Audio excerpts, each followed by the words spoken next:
Eccola Roberta Garbin, 71 anni, arriva in Piazzale Roma poco prima delle 11 per realizzare il suo sogno più grande, quello che desidera da sempre, visitare il capoluogo del Veneto, Venezia. Era il mio desiderio quello. Cosa le piace di Venezia? Piazza San Marco.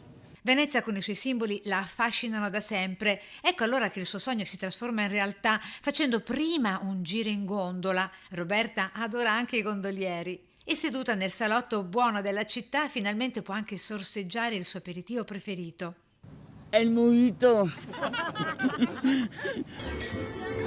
E si realizza il sogno di Roberta!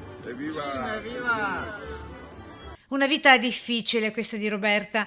Nata a Semonzo del Borso del Grappa, a 13 anni viene ricoverata in una struttura a Milano, da dove però dopo un po' scappa per ritornare dalla sorella Giuliana nel suo paese natale.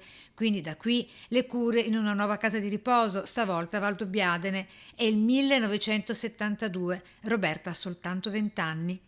Oggi, dopo aver perso la sorella, morta da poco, il suo sogno è diventato reale grazie al consigliere regionale Razzolini, che ha saputo della sua storia. È uscito un articolo su una rivista locale e quell'articolo l'ha letto in realtà mio papà, che ha detto perché non esaudire questo desiderio visto che la signora ha molto piacere. A Venezia con Roberta anche il primo cittadino di Valdobbiadene. Questo desiderio viene esaudito oggi e la signora Roberta è molto emozionata, però siamo tutti emozionati perché tutti ce la ricordiamo nei suoi 50 anni spesi in casa di riposo. Finalmente oggi Roberta ha realizzato lo sperato giro in gondola a Venezia, sorseggiando il suo mojito.